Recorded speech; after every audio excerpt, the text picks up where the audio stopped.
Okay, we're going to get started here.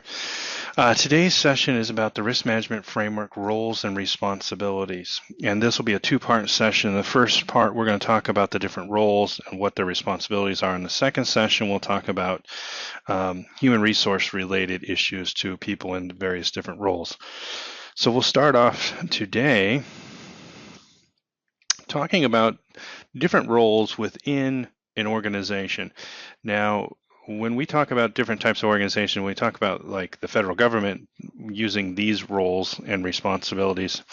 They will have certain titles and certain sectors of the federal government, I guess is the best way to put it. So, for example, if you are in the Department of Defense, you may use different titles than you would use in, let's say, NASA or something else like that, more of a public agency.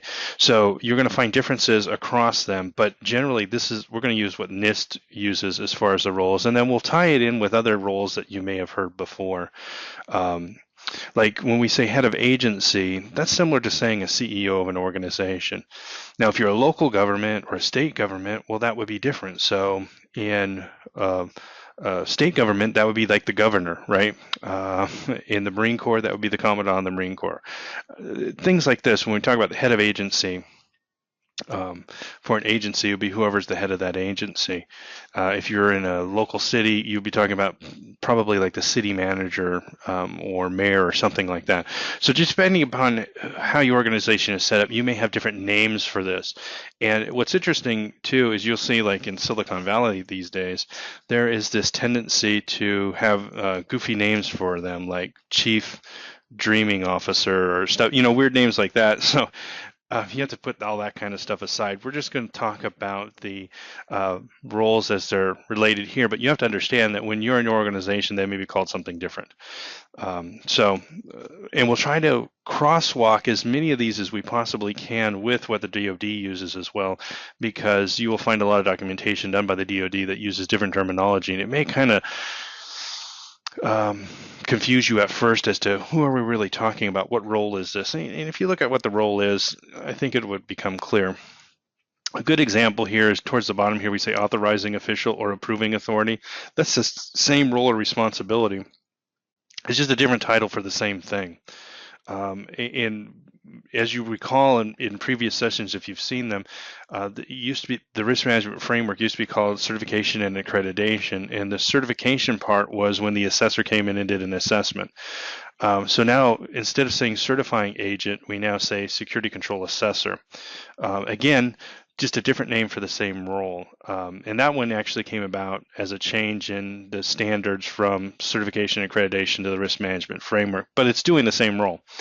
So long and short of that is just be aware that your organization may not use the same titles as all of this, but these roles, whatever we call them, are critical roles, and we need to discuss them and why they're important and why they're where they are and what responsibilities are related to them. So we'll talk about each of these, everybody from the head of agency down to the end users. And there will be a number of other roles and responsibilities. They're kind of tangential to, they're not exactly directly related to risk management framework, but they are people that play a part inside of this, or people that we can leverage in making the risk management framework work effectively and efficiently. And so we will talk about some of those roles as well, like project managers. You can have project managers all over your organization doing all kinds of different projects, but risk management framework, some of those skill sets, and maybe even during certain periods of time in the risk management framework, project managers may be a useful addition to the team in order to make things work as effective and efficiently as they possibly can. So first off, we're going to start off with the head of agency. The head of agency, or what you would call the chief executive officer, whoever's the top dog, right?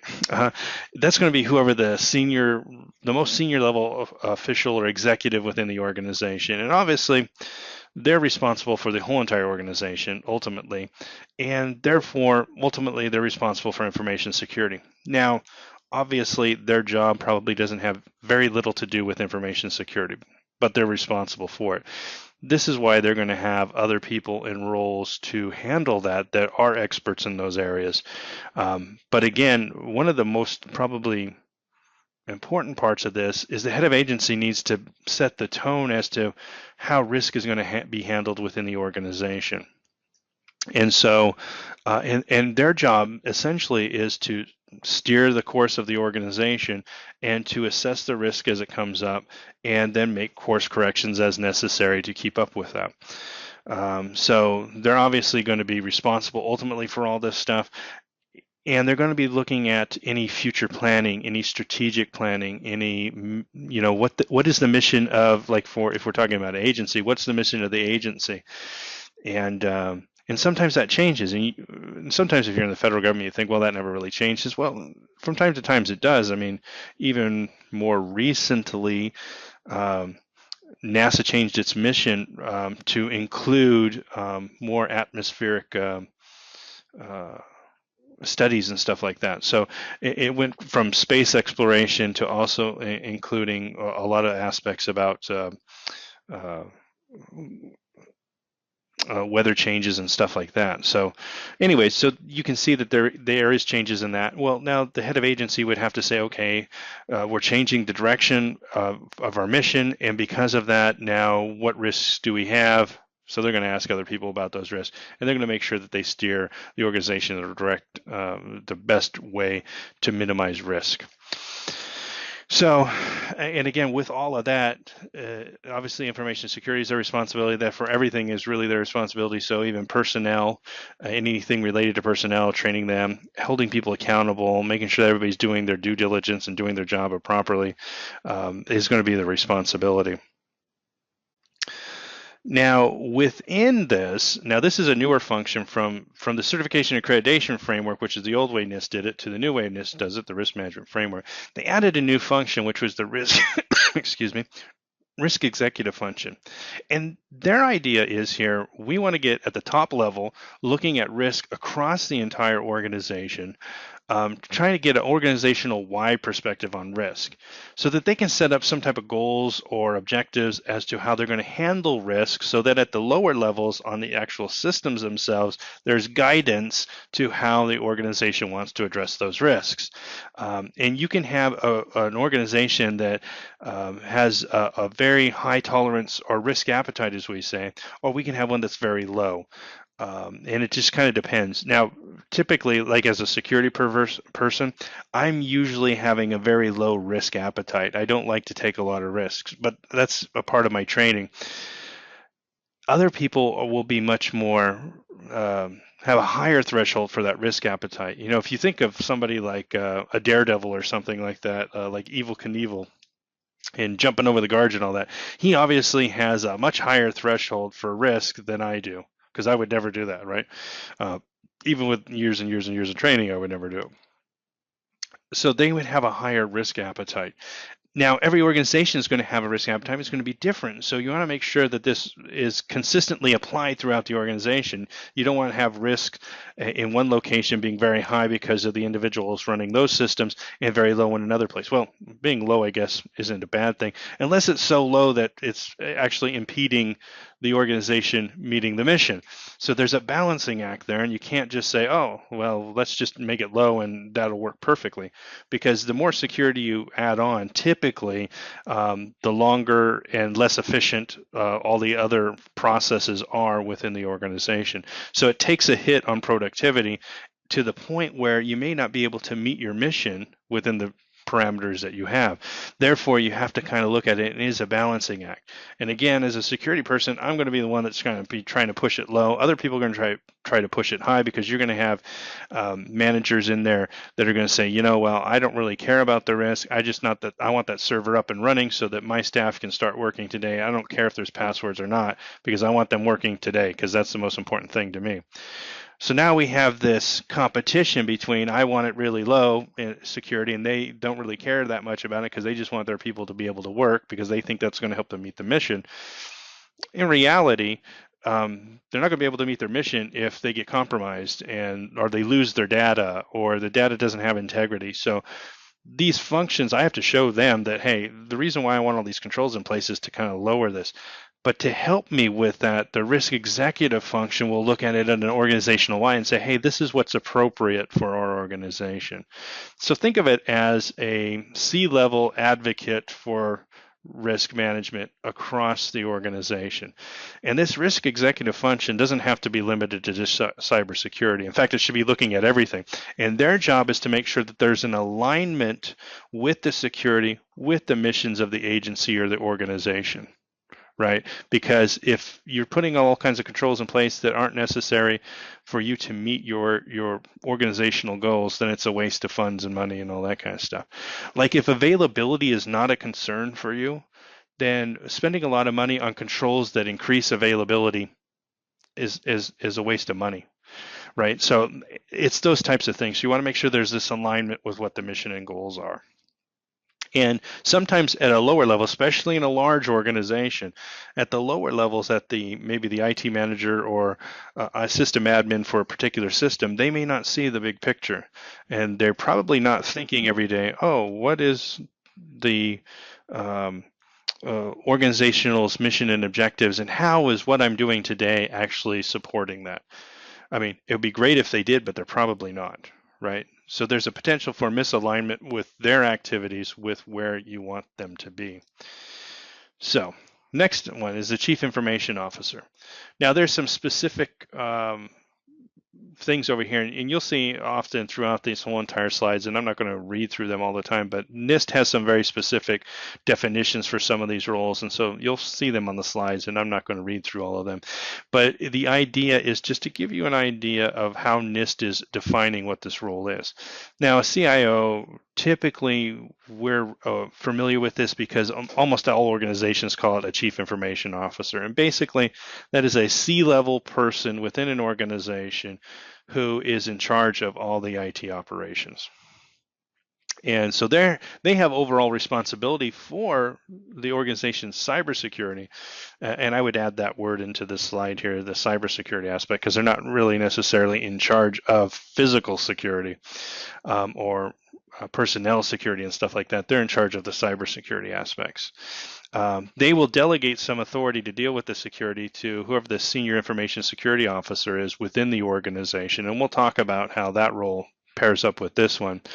Now, obviously, the CIO is going to have a budget for things like firewalls and things that are controls that we want in cybersecurity.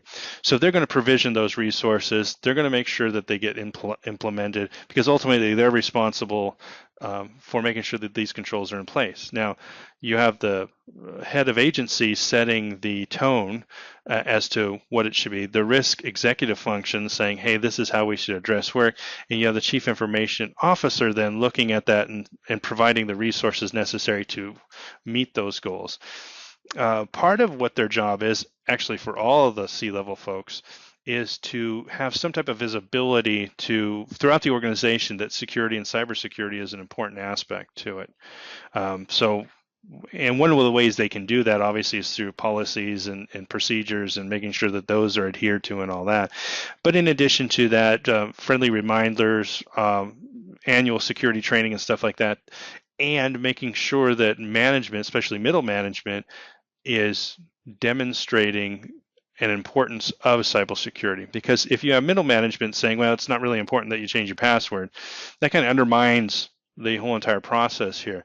So what you want to do is get everybody on the same page and make sure they're on the same page. And the C-level people need to enforce that to make sure that everybody else is treating it with the same level of urgency. So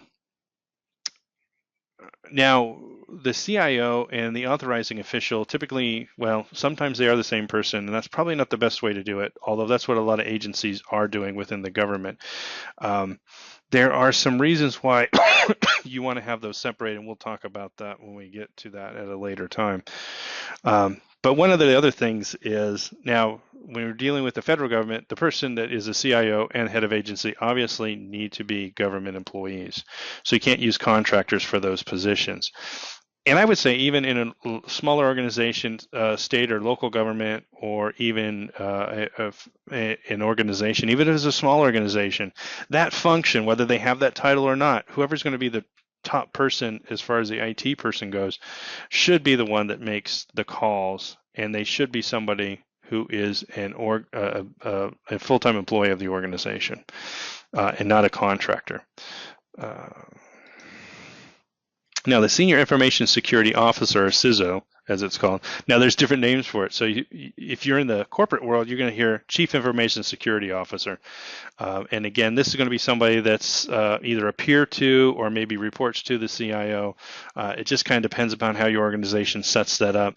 There are some benefits to having them separate, and there are some benefits to having them report to each other. And so you just kind of have to weigh those two things as to how much separation of duties you want to have between the security function and between the IT function. And that's really going to be driven by the type of data that you have and how regulated you are with all of that. Another name for that what might be the Senior Agency Information Security Officer, SASO or SISO, or anyways, I don't know how they say that one. So you may see these three different terms. I typically always go with the Chief Information Security Officer just because it's much more familiar with everybody in the rest of the world. But when we're saying these other functions and these other names like Senior Information Security Officer, just remember that it's just the same thing as the SISO. I think one of the reasons why they use this in NIST is because you can have a Senior Information System Officer at different levels. Like for agencies that have different locations or campuses or bases or whatever, you may have a SISO for that location. Or that division, so to speak. And then you may have an agency-wide SISO. And they may even actually have a different name for that because that one's more of a middle management function. If your organization is not dispersed like that with multiple locations and separate infrastructures for each of those locations, you may not have that middle management layer in there, in which case your Senior Information Security Officer may actually be someone who directly reports to the CIO, or in like the first example I gave you where it's multiple organizations, multiple sites, you may have the SISO report to the Chief Information Security Officer, or SISO, agency-wide SISO, that then reports to the agency-wide CIO. One agency that I've worked for before in the past is a good example of this. They have a CIO for the entire agency. Then each individual location, because each location is quite large enough in and of itself and really is like its own separate organization, they have a CIO at that level. And so then they have a SISO at the campus level or base level, and then they have a SISO at the agency-wide level. And so when you look at that, so there's a lot of flexibility in how you set this up. So what does this person do, even though they're set up all different ways? So that's going to be the senior manager that's in charge of information security within the organization at whatever level that they're at. And so they're going to be the ones that are going to be accountable for most of the aspects of it. Now, accountable means that they're the ones that are making sure that everything's getting done, right? So the CIO says, hey, security is responsible. CISO says, okay, we need to make sure that these firewalls are put in place and all this stuff. And here's policies, procedures for that. Make sure that this gets done. Whatever oversight, if they're doing any type of oversight work, they would be then going to those and providing that oversight to the system admins who are actually implementing the controls. And oftentimes they're going to act as a liaison between the CIO and authorizing officials of systems and the system administrators, and they're going to be intimately a part of making sure that people are taking care of the security aspects that they need to take care of. And they may also act as a resource for people that are not familiar with the risk management framework. In an organization, if it's a federal government organization, the CISO should really understand the risk management framework inside and out. That this is one of the key roles where they do need to understand it. They will throughout the process, and especially if they are the senior person within the organization, not if they're middle management ones, but they're senior person in there, they're the ones that are going to set up the risk management framework program. They're going to make sure that the program's established, that the program's enforced, that there's documentation for it, that people are following it, that they're gathering metrics that people are following. They're going to be responsible for that whole entire program. So this becomes like a key person within the whole entire risk management framework. Because if this function is not a strong person and doesn't get lots of support within the organization, then the risk management framework is going to be successful or not successful right around this individual and how much support that they have. So this is a very key role. Again, this is another one that should be an employee of the organization. They have a level of responsibility, obviously, with security. Now, we'll talk about this a little bit later. This person can act as the authorizing official's designated representative. So the authorizing official who may not understand a whole lot about security, this person would then handle the whole entire, doing the packages and getting all the accreditation letters ready and the authorization to operate letter ready, and then go to the authorizing official for a signature. So the authorizing official may not even be involved in the whole entire process up until this point, but the senior information security officer or their designates underneath them, especially if there's middle grade ones. Another term you may see is IT security manager, something like that. They would be the ones responsible for doing all that and then getting it to the authorizing official. If and only if you have proper separation of duties between the CIO function and that, then this Office of the Certified Senior Information Security Officer, then they can do assessor type of roles, or maybe they can even do oversight type of roles. But if they're doing those roles, there does need to be the separation of duties. If you don't have the separation of duties, then you're violating one of the key security requirements. So depending upon how you use this individual, because there is flexibility in how you use them, you may need to make sure that you have the appropriate amount of separation of duties from the IT functions if necessary. Information owner or steward is sometimes what it's called. Now, this is a interesting one because sometimes when we say information owner or information steward, the way the risk management framework uses the term and the way that the term is used, or it has been used in the past for like the CISSP exam, if you're taking the CISSP exam, the information steward would be somebody in IT because they're caring for it. They're the steward of it, of whoever the information owner is, which would be the end user or whoever produces the information. In the way the risk management framework's using it, the information owner, it's considered the company owns the information, the organization owns the information, or the federal government owns the information. So even though they're the government employee who's the end user that creates it, they're really the steward of it because it belongs to the government, i.e. it belongs to taxpayers.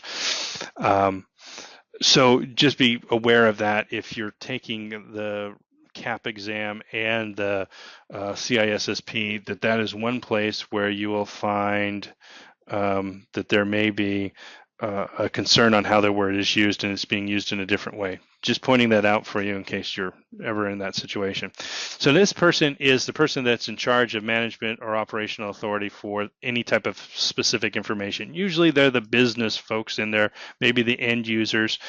In the risk management framework, there's a rules of behavior that needs to be created for how to handle the information on the systems. And generally, this person might be the business unit manager, which we'll talk about in a little bit. What their job is to, especially with the information and how the information is to be handled, they have to come up with rules and policies and procedures for dealing with the generation, collection, processing, dissemination, disposal, and retention of information.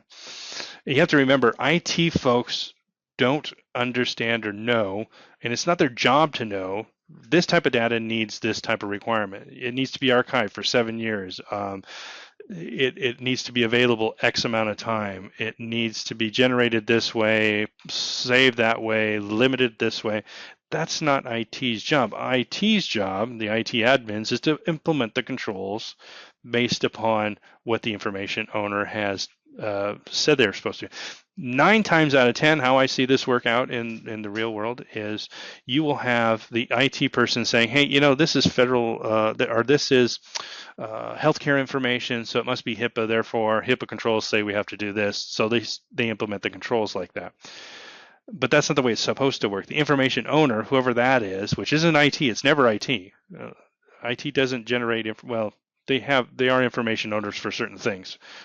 But apart from that, like let's take example, finance data. the finance director, whoever that is, or chief financial officer, is the information owner for all the financial information. They're the ones that then make the rules for how you generate, collect, process, disseminate, disposal, and retain or archive that information. It's not IT's job. So then they tell IT, hey, this is what our goals are. This is what we need to have happen for this information. Then IT does, the information system owners, which are the IT folks, will then protect the information that way, whatever the requirements are. So this is an important role. If they're disconnected from this, then they will have no buy-in whatsoever about the security controls. So it's important that we make sure that they understand that. The authorizing official. Now, the authorizing official, or known as the designated approving authority or designated authorizing official, I've seen all kinds of different names throughout various different documentation throughout the years. But let's just go with authorizing official because that's what we're using in NIST. Now, this is going to be a senior management person. Of course, they're going to have to be an employee of the government or the organization that's doing it. They're the ones that are going to formally accept responsibility for the system. In other words, they are saying that I understand the risk to this system, and I am going to accept the risk to the system based upon the mission or business operations that system supports. So typically they will have some type of budgetary oversight in order to make sure that happens. But one of the things that you want to make sure is that they are understanding what the mission and business operations are of that system and the risk to it. So let's go back to the finance person as an example. The finance director or chief financial officer should really be the authorizing official for the financial application. Why? Because they're the ones that are responsible for the mission of finance, the finance department, and the business operations. They know how much uptime and downtime how much downtime they can tolerate and how much uptime they need. They're the ones that understand the confidentiality of the information that they have. They understand what would happen if their systems were down and they were not able to work. They're the ones that IT is supporting in getting their mission done. They should have a voice in how this gets handled. And so some people, now here's the argument that everybody says, well, they don't understand anything about IT. Yeah, they don't. It doesn't really matter. They don't have to know anything about IT whatsoever. It's not their job to understand about IT. That's IT's job to understand that. And you say, well, then IT would just say that, yeah, everything's fine. And then they would be authorizing things. They don't want to authorize things they don't really understand. Yeah, exactly. That is why we have a third party come in and do an assessment. That separation of duties becomes the ability for the authorizing official to trust the information that has been given to them by IT. That's why you have in the financial world an audit that's done so that when the board of directors meets or whoever's meeting to find out whether or not finance is doing their job, the auditors come back and say, hey, finance, based upon the financial statements that we have and the rules and guidelines that you have, they seem to be following all this information. They're doing the correct things. So to give the board of directors the confidence, even if they don't understand any of the financial information, give them the confidence to understand that finance is doing what they're supposed to be doing. So we already have that process in place, the audit type of function or assessor type of function. So this is why there's an assessor. This is why it's a third party. It's to make sure and to give the authorizing official the ability to say, yes, I'm going to sign off on the system. I don't have to take your word for it. Trust but verify. And so this is why it should be. And one of the problems you run into is if the CIO is the authorizing official, they don't understand the mission and business operations of every aspect of every different department that every system is supporting. That is way too much responsibility for the CIO and way too much of them having to understand the business operations of everything else. Right? So a lot of our agencies are doing that. I think it's an unfortunate thing, and I think it's actually messing it up because now the business unit manager, which we'll talk about here in a minute, which would be like the chief financial officer or whoever, they have no buy-in in it. So they're just going to fight it tooth and nail all the way along because they have no skin in the game. They have no responsibility. So they're going to say, hey, turn off the passwords. We don't care about them because I want my employees to just do their work. when they do that, they're just going to become antagonists with the CIO, and now you have this animosity between the two instead of cooperation working together. Where the CIO says, hey, I understand security, we need to secure things. Authorizing official, business unit manager saying, yeah, I have this mission to complete, so I understand your concern. I am concerned about that too, because I don't want to, get in trouble because I'm ultimately responsible for this because I'm signing off on it. So I want to be cautious, but I want to make sure that I meet my business needs. This is where you get the best buy-in in it. If you do anything else, it's a travesty. It's not going to work. Well, it may work, and it does work in some situations, but it's not the most effective and most efficient. In fact, every agency that I've gone to where this is happening, this is the problem that they're having. No buy-in from the business units. In fact, they get antagonism from the business units. So this is how you get rid of it. You set it up properly. But somebody in the federal agency somewhere along the line said, hey, let's make the CIO the authorizing official, and other agencies started following suit, and they think it's a good thing, and it's not necessarily a good thing. Now, the authorizing official, if the authorizing official is a business unit manager, something like that, again, they may not have IT experience. So they may need to have somebody act on their behalf that's going to handle the day-to-day activities of this. So the authorizing official designated representative can be someone that's empowered to make certain decisions for them. So approve system security plans, approve the monitoring plan, implement and keep track of and update the plan of action and milestones, which we'll talk about when we talk about documentation. The plan of action and milestone is basically just a remediation document. If a control is found not to be in place, you put it into the remediation documentation until it's removed and been corrected and remediated. And so someone needs to update that and keep it up to date. And so usually the authorizing official's designated representative may do that. And oftentimes who this is it might be the system information security officer or that SISO role that we talked about, depending on the size of the organization and how much middle management you may have in there. The only thing the designated representative cannot do is sign the authorization to operate document. It has to be done by the authorizing official. So they're basically a helper for the authorizing official. And generally, this role is typically rolled into somebody else's role somewhere.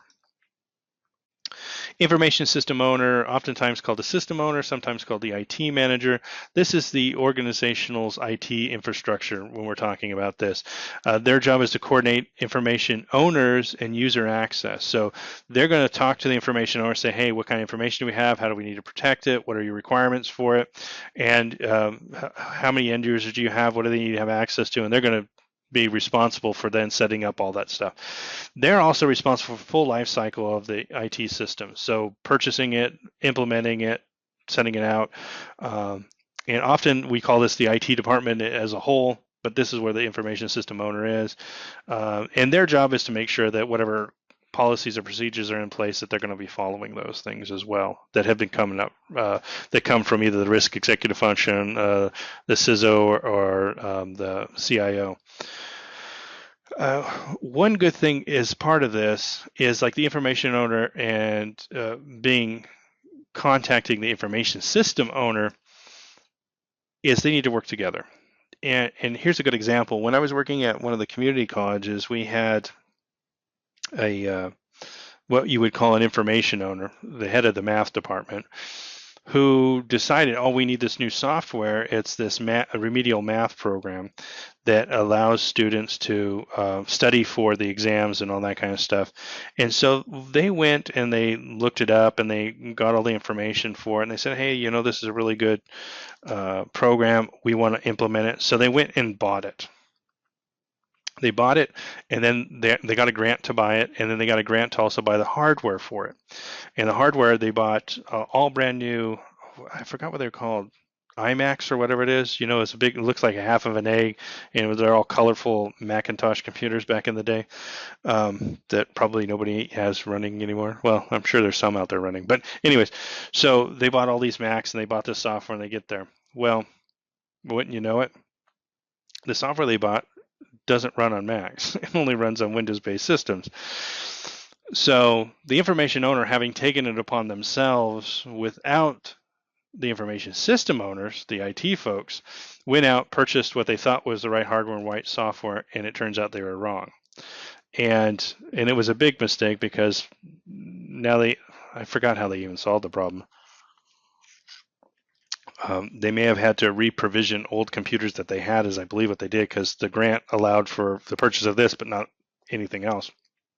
So I think they had to go back to, and they used the Macintoshes for something else in the department. So they ended up having less space than they thought. They had computers next to each other, I think is what they ended up having, a Windows machine and a Mac machine. So it's just a big waste of money because they didn't talk to an expert in IT to find out what it was. Second thing that they didn't do, one is the students' user accounts were all set up through Active Directory, I believe it was. And at that time, getting that to work with the iMacs was problematic. When they asked for the grant, it didn't include any of the maintenance or support, updates for any of the software, updates for the Macs, IT staff to set it up, get it on the network. All of that type of stuff all costs money, but the grant never covered any of that stuff. And so you end up with a grant that allowed you to buy something, but you can't do anything else with it. And then they wanted the IT staff to come and do it. IT staff said, well, we don't have a budget for that, and we have all these other projects going on. We don't have the expertise to deal with this. And it just became a big fiasco. And the point that I wanted to make out is the information owner, which is the business unit folks, the end users, and those people have to work with the IT people so that they're not wasting funds and that they're making the right decision with IT. Like, because 9 times out of 10, there's more than one way to solve a problem. There's more than one application or whatever. And then there's also system requirements. There's then network requirements that most of the time end users aren't even aware that there's network requirements. For example, I think one of the things was after they did their math program, it could print out for them a sheet. They gave them all the information. Well, in order to print it out, you have to be able to get to the print servers to be able to print it out. So there's this whole network infrastructure that has to be in place and access controls for that. So just nobody could just print from everywhere. So there's all these requirements that were necessary that they weren't even aware of. And that's why they should communicate back and forth with each other. So the information system owner, IT folks, should communicate with the information owner, but the information owner should also reciprocate and communicate back. System administrators, these are the folks that are doing the day-to-day operations on the systems. They're the technical people setting everything up. Sometimes we call them IT administrators, server administrators, firewall administrators. System administrators, kind of a big bucket. We can throw a bunch of people into it. They're basically the ones who do all the maintenance on it. They set it up, put it in place, do the backups, all that kind of stuff. Now, we'll talk about this. There should be separation of duties between this job function and the information system security officer. And we'll talk about who that is and why that's important in a future slide here. They're going to be implementing hardware and software changes, backup monitoring, and maintenance. Now, the information system security officer, which is the one that we were just talking about, now this is a principal advisor to the authorizing official. Each system is going to have one of these people assigned to it. And they're going to be an agent they're going to serve as an agent to the information system owner. And basically, they're the ones that are going to do the security at the system level. So you have agency-wide, the senior information security officer, and then at the very system level, you're going to have the information system security officer who's going to deal with that particular system, the security of that particular system. Now, you may have intermediary between the two. You may have an IT security manager, depending upon the size of your organization. So this person is going to act in, they're going to do the day-to-day security monitoring of that system. They're probably the person that's going to put together the security package for the authorization package, which is gathering up all the documents like the business continuity plan, incident response handling. They're probably going to work with the incident response handler. They're going to work with the assessors when the assessors come in and do their job. So they're going to have close collaboration with the information system owner. But one of the things that we want to have is we don't want them to be a system admin, because as a security function, there is a sense of separation of duties between the IT function, which is doing the maintenance on a day-to-day basis, although they are implementing controls. But somebody who's monitoring those controls shouldn't be the person who's implementing those controls. And so separation of duties there is kind of an important aspect. And so, and now if any changes are made to the system, they're going to then have to look at the impact of those changes to the system. Does it change the risk of the system? And then if it does, they need to report that. If it's significant change, then they need to report that up to the authorizing official or the senior information security officer, however it is set up within their organization. Auditor. Now, an auditor, because there's different types of auditing, and so we're using the term auditor here because most people are going to be familiar with it. But there's people that provide oversight, there's assessors, and there's inspector generals in the federal government. But basically, an auditor, especially when we use the word audit, they need to be independent. In other words, unbiased. They can't be a part of the process. They're going to assess the controls. They may assess the program as a whole. They want to make sure the document's adequate, that people are following what they're supposed to do. If they find any weaknesses, they're going to report those weaknesses. And again, this is for either the authorizing official or the chief executive officer is going to get a report from them that tells them how well the program's implemented, how well the controls are working, so that they can make corrections as necessary. But it's also because it's independent. You can't ask the fox in the hen house if he's not eating the eggs, because he's going to say he's not eating the eggs, right? So you need to trust but verify. So you get an independent third party to come in and do it. So now there's examples of specific types of auditors. There's security control assessors, which at the system level, they come in either on an annual basis or every 3 years, or depending upon how your organization has it set up, they're going to come in and assess the controls. And basically, they're going to come up with a report and say, these controls are in place, these controls are in place but not adequately working, and these controls are not in place. And then they provide that report to the authorizing official so they can make their decision. Inspector General in the federal government is more like someone who comes in and they look at things from a more of a program level. So they're not looking at a specific system, they're looking at a program level of it. So when you see Inspector General, just remember that they're kind of like agency-wide looking at things, whereas security control assessor is looking at things at the very lowest level at a system level. So it's worth looking at that. So Inspector General, again, program level, ensuring compliance with FISMA and other government policies, because FISMA is just one of the things that they're looking at. They may be looking at all kinds of other things. And obviously they should be independent, unbiased, looking at the risk management framework. They may look at individual components, so they may actually look at all the way down to a specific system, but that's just a part of their sampling.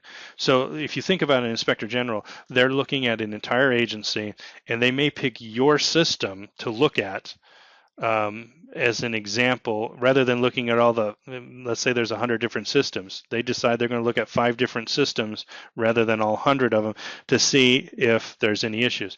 If they see that there's problems with them, then they may actually test some more systems to see if it's a larger problem than that.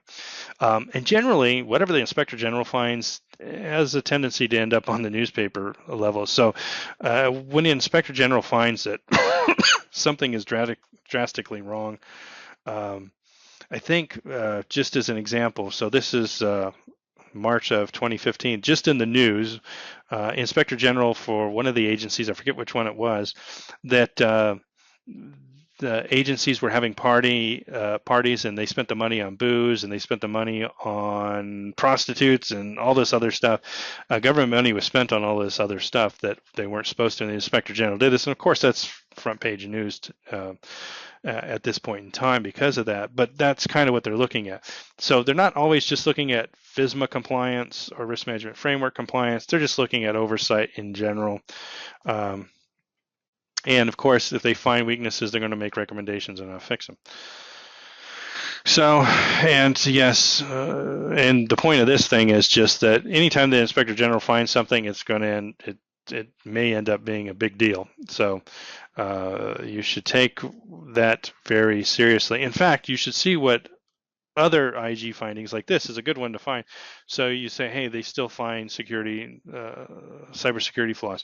Well, that should be a warning to everybody else that, hey, this is a problem everybody else is having. What do we need to do to correct it within ourselves? Make sure we don't have that problem, so when they come to us, they're not looking for it.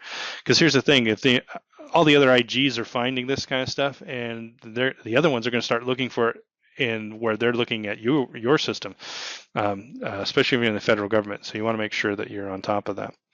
Security Control Assessor, or AKA, as the old names used to be called, certification agent or certifying agent, were independent authorities. They're supposed to be impartial, unbiased. They're supposed to have some type of separation of duties.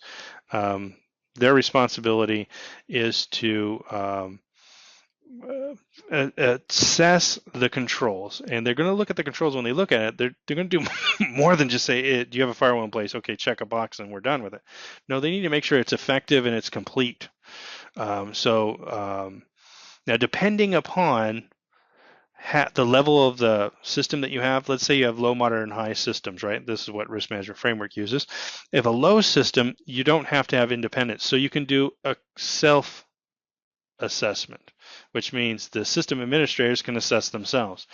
We allow that because it's a low system. So we're saying that the data that system has is not as important as other types of data, so we don't have to go through the independent process. But if it's a moderate or a high level system, then we're going to have someone who is independent from the process. Now, we'll talk about independence when we talk about audit process in later slides, so I'm not going to get too much into it at this point in time. It's just remind you that there's a level of independence that's going to be based upon risk. And throughout this whole entire series of courses, we're going to talk about based upon risk, right? Other roles. So common control providers. Now, these are people that provide controls for other people. So they may provide controls for something that's agency-wide, center-wide, campus-wide, building-wide. A good example of something that's building-wide, it may be the guard service that provides access to and from the guards system. Your information system may be in there and there's physical controls that's necessary, but someone else is providing the system controls, not the information system folks aren't providing controls for that. HR is a good example of this, doing the background checks. The information system owner is typically not the one doing that because they're the IT folks. There's an HR department that normally does that. So they become what's called a common control provider, and they may provide this control, and they probably do provide this control for a number of systems, not just one system.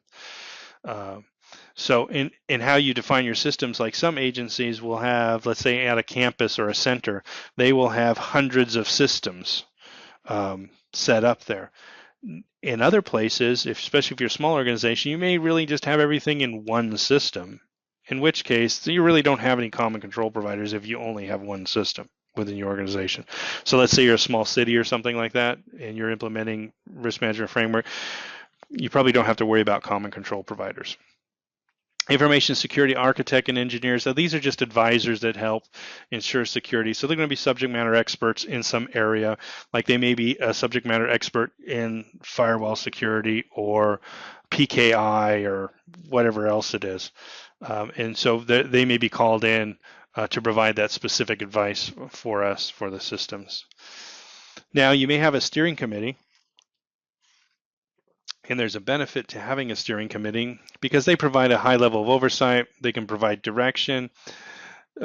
Typically, they have some type of indirect supervision of it, but their advisory group, they typically have no authority, but they make an advisement because you may have end users on this advisory or steering committee. You may have authorizing officials on this steering committee. They may not have full understanding of how IT systems work, but they can say, hey, these are the goals we think IT should be striving for. Then hopefully there'll be somebody IT related on the board who can then say, yes, these are things we can do. No, these are things they can't do. So they can kind of provide some kind of feedback to the system owners, to the CIO, to the security officials, so that you have, and this part of it really helps the quality of the security program. Without this, you're going to have a harder time of getting that quality fed back into the IT processes. So you want to consider that if that's a concern. Business unit manager. Now, this is the person that's responsible for the mission or the business of operations. So typically this kind of falls in, this is where I'm advocating that it should be the authorizing official.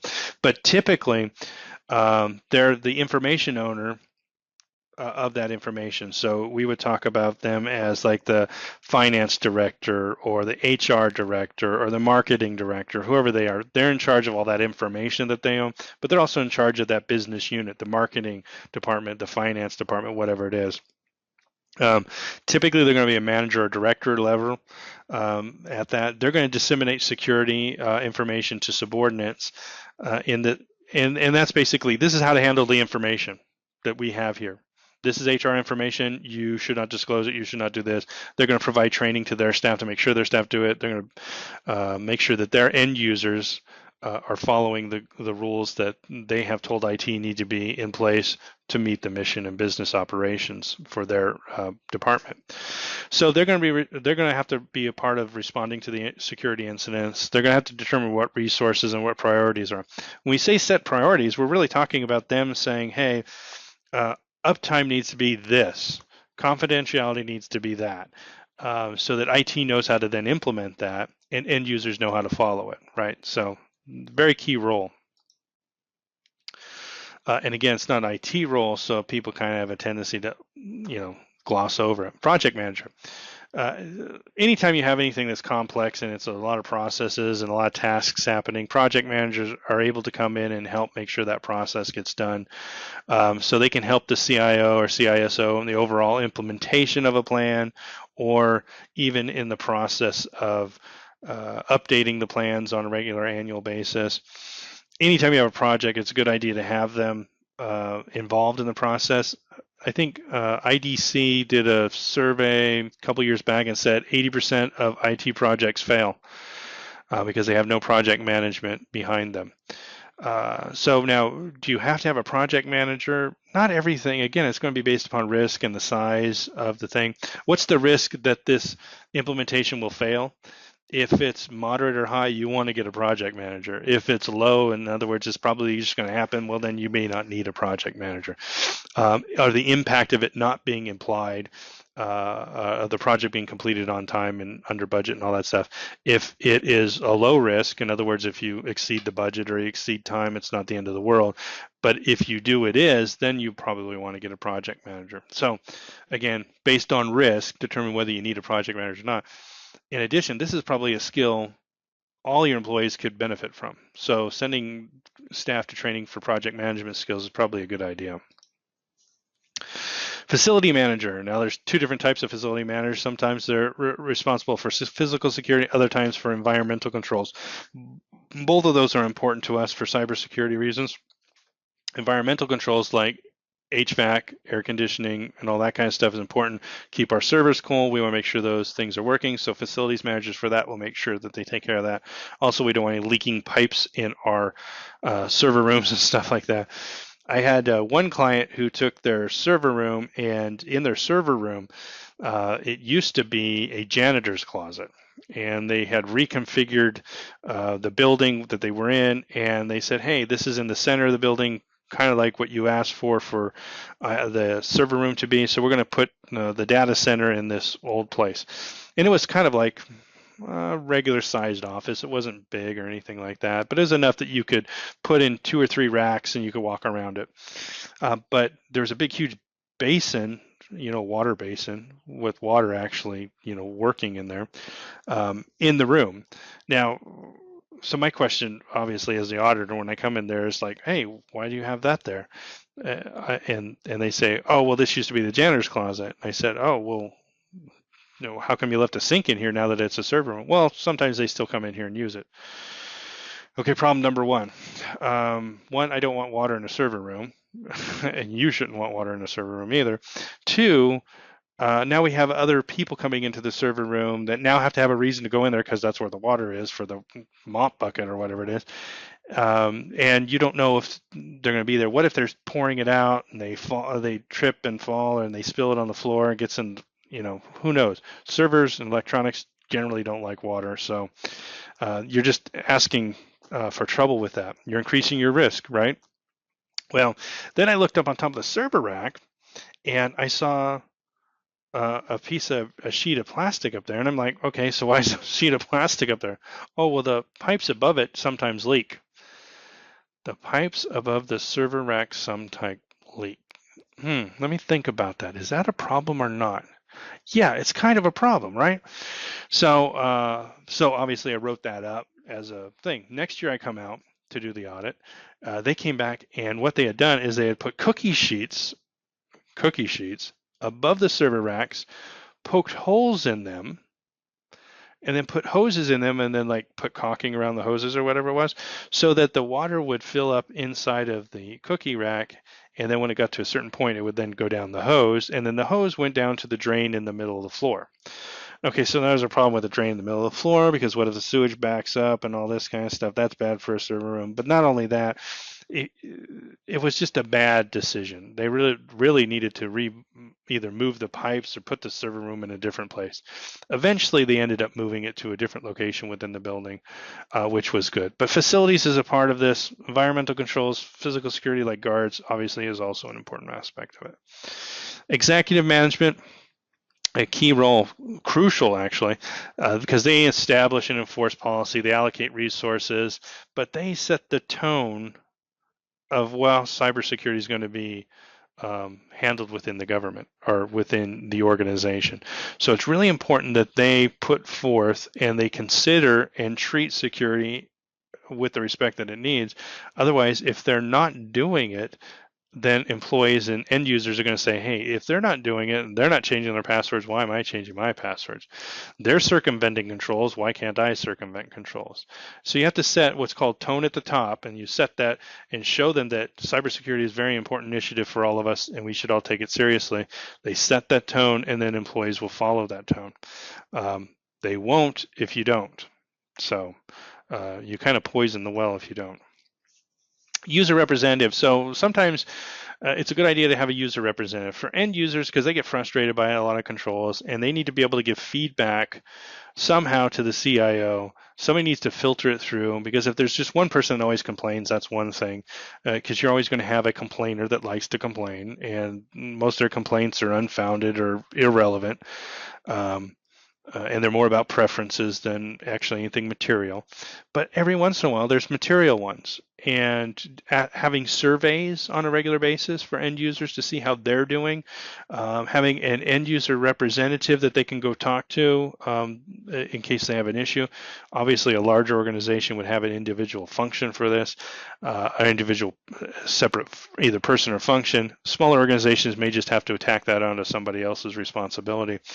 But so if there's any issues that they have that they can go to, for example, one agency I went to work for, they had where they had to do their scan of the laptop. I may have even said this story before. They had to scan the laptop. It took like 4 hours to scan the laptop before they could access the agency's network to do work. So 4 hours a day, if they took their laptops home or went anywhere, they'd have to spend 4 hours waiting for it to scan before they could actually be able to do any work.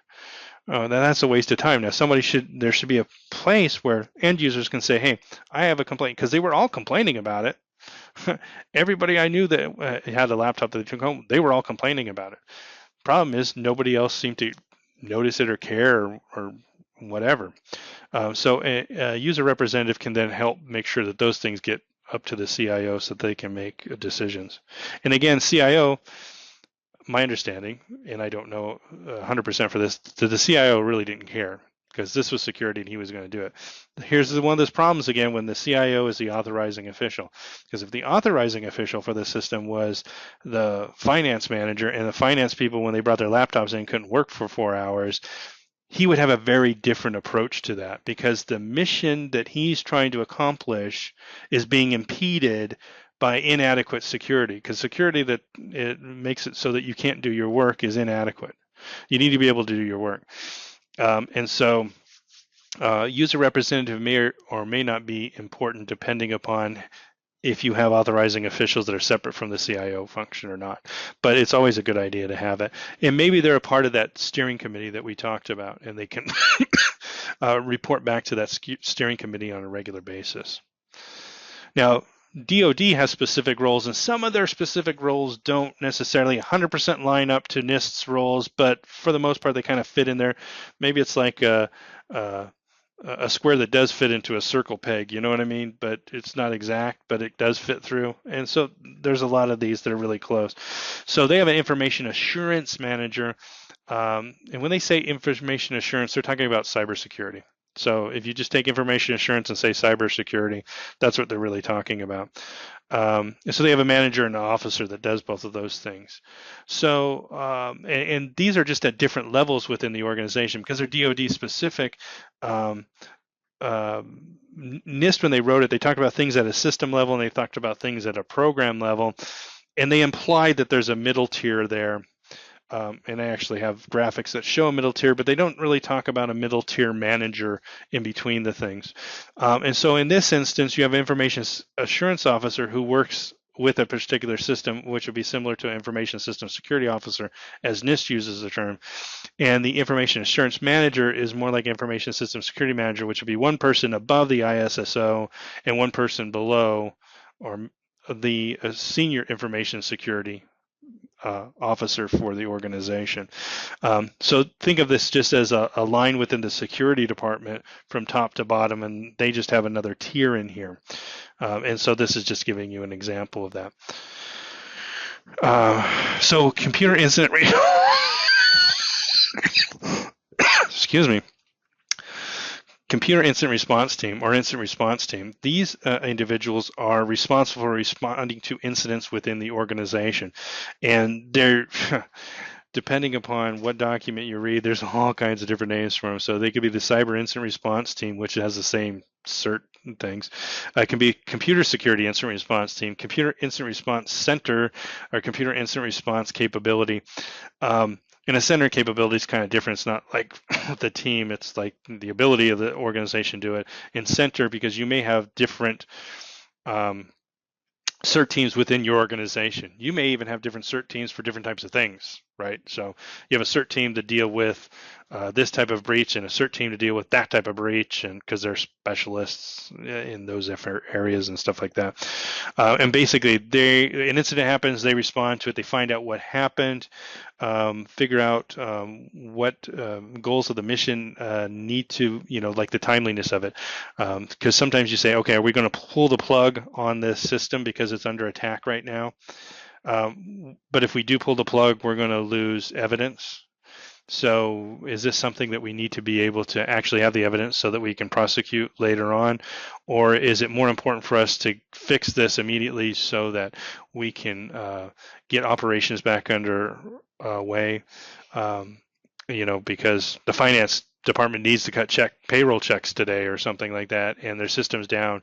So it's obviously important that they get that fixed, otherwise nobody's getting paid, right?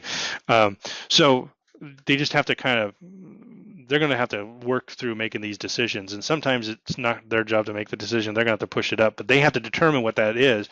So people can say, okay, well, this is an attack and it can be stopped, but we have to do this to stop it.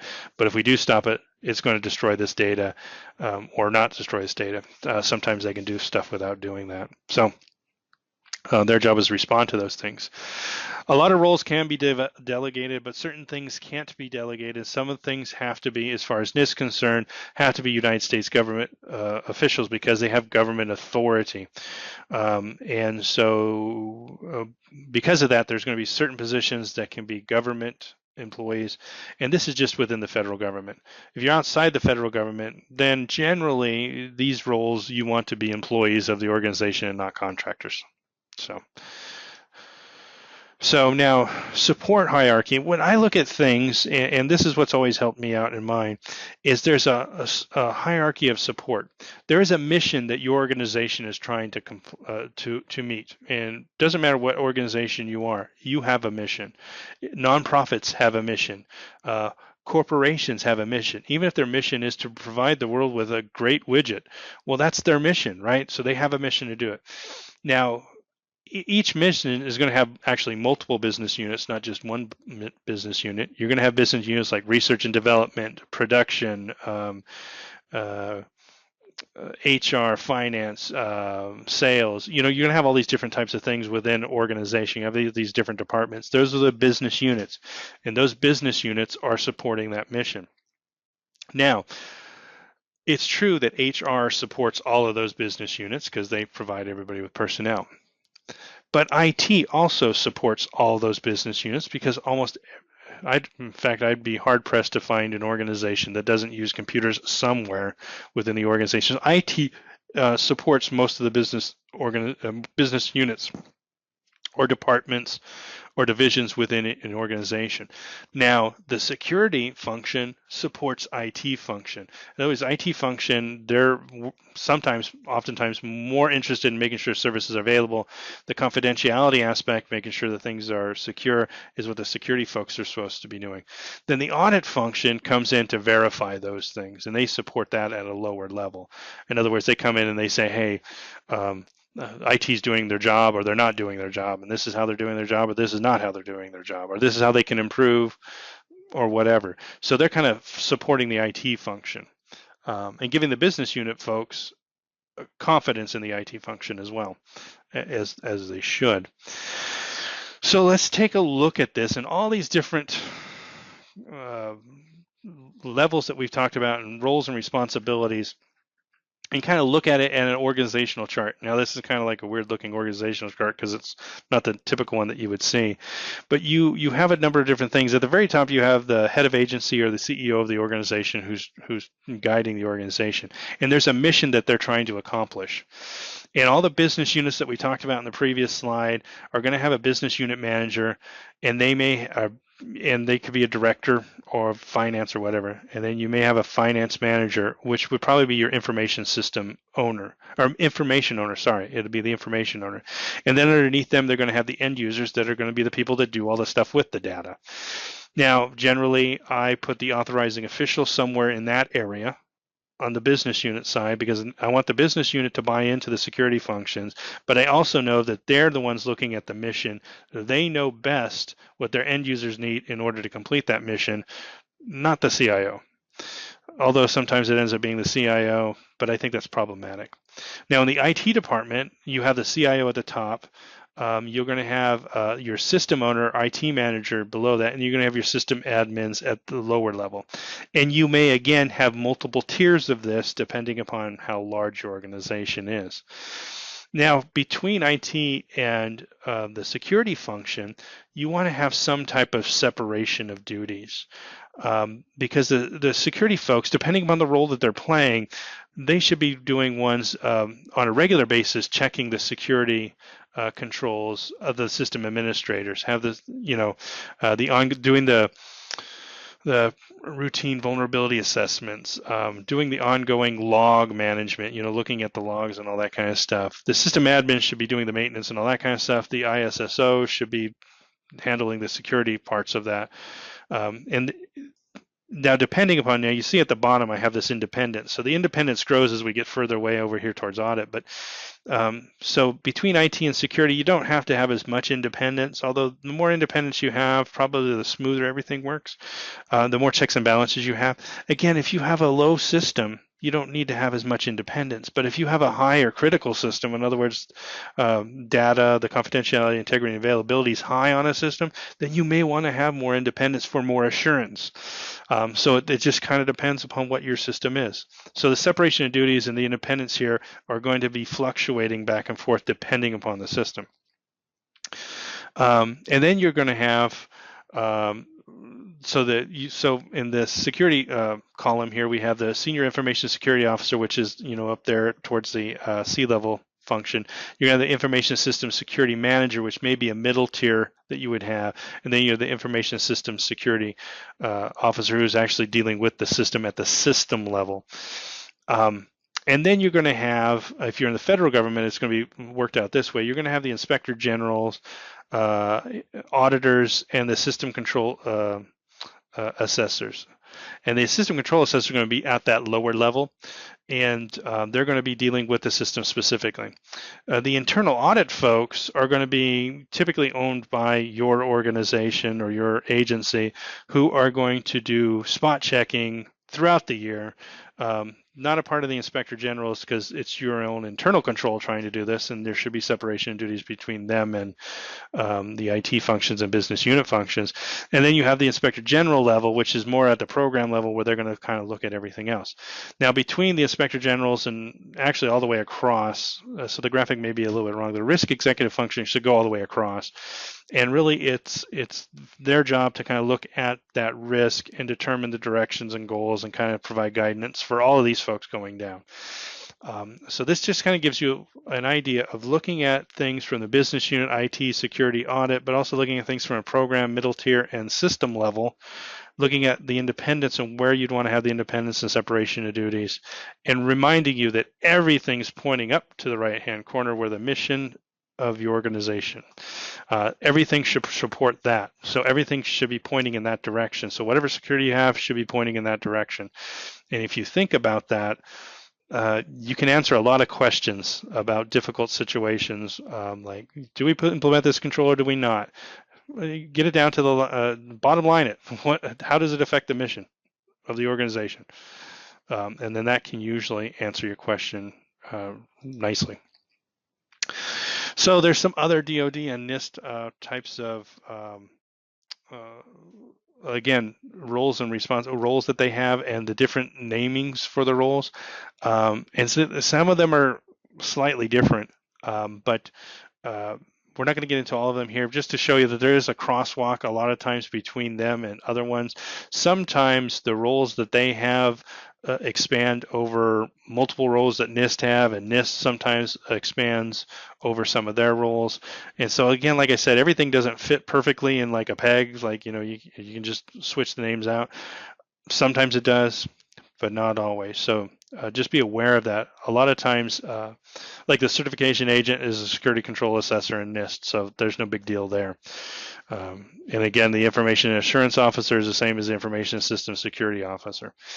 The information assurance officer, though, has a few other duties that are DoD specific, but really it's the same role. So anyways, just so that you're aware that there's difference, because sometimes people that may attend some of my classes, they're on the DoD side, they're not on the public agency side. So just so that you understand that when you're talking to one another between the two agencies, you can kind of crosswalk that. And again, we already kind of talked about this, but think about it. I mean, you don't have to buy my interpretation of it, but I'm pretty sure that a lot of the problems that I've seen with implementation of the risk management framework is because the authorizing official is misplaced on the CIO, and because you don't get the buy-in and you get a lot of flack, and the CIO is not necessarily familiar with what the needs are of the finance department, or the needs of the marketing department, or the needs of research and development, or the needs of, I mean, really, it's asking a lot of a person to understand each of the components within an organization and what all their needs are. So it's worth taking that into consideration. So that's it. If there's any questions, please type them in or come off mute and ask them. Other than that, let's look forward for upcoming sessions. You can go to Trainers Underground. Copies of these sessions will be posted there. Trainers Underground at eventbrite.com. You can go and look up for upcoming sessions. You'll also find those on Trainers Underground. There's a link there for that. And the past sessions, which are posted on Trainers Underground, but they're also in my YouTube channel, and you can check it out there. If you have any questions, ask. Other than that, session 2, part 2 of roles and responsibility will be 2 weeks from now.